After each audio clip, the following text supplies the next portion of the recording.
J'y peux rien si je m'énerve jamais.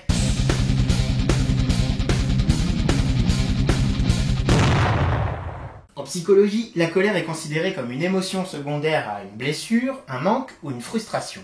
En général, la colère est un ressenti qui intervient pour maintenir notre intégrité physique et psychique. Prenez par exemple un con.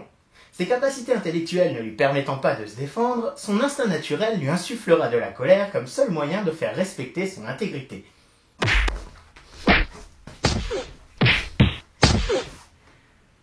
C'est bien ce que je disais. Aussi, selon son origine et sa capacité à être extériorisée, la colère prendra plusieurs formes. Elle peut être mêlée à du chagrin ou de la tristesse. Elle peut survenir en réponse à de la peur. Par pure fureur, une rage existentielle. Et encore de très nombreuses raisons, toutes découlant du même ultimatum, l'incapacité d'agir et de réagir autrement.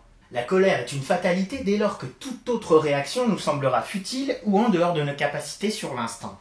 Attention, je parle ici de la colère viscérale, de l'émotion pulsionnelle, et pas du caprice ou de la réaction exagérée. Oh, tu m'as regardé de travers, là. Oh, baisse les yeux, putain. Et même ces réactions a priori stupides sont invoquées par une colère bien plus profonde. Je vous vois venir, vous allez dire que je fais de la psychologie de zone sensible, que je justifie la colère des jeunes, blablabla. Comprenez-le comme vous voulez, mais j'ai tendance à préférer une colère exprimée qu'intériorisée. Bon voyage. La véritable colère ne se cache pas, elle s'exprime, se consume. Ce jeune homme, par exemple, affiche sur son visage une véritable colère.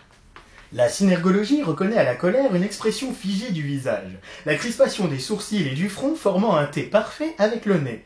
Nous reconnaîtrons également une légère fermeture des paupières inférieures, ainsi qu'une tension non négligeable au niveau des commissures des lèvres.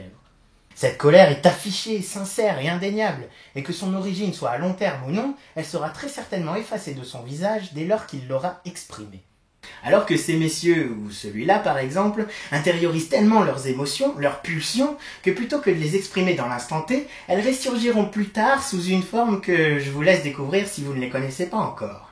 La colère est une émotion saine, si elle est exprimée ouvertement et de façon contrôlée. Elle n'est en aucun cas une excuse pour être violent contre autrui.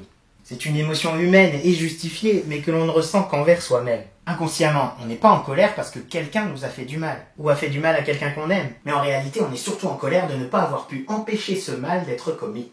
Peu importe la raison de votre colère, celle-ci n'existe que parce que vous vous sentez impuissant face à cette même raison. Le principal étant de la laisser s'exprimer en ne la projetant sur personne d'autre.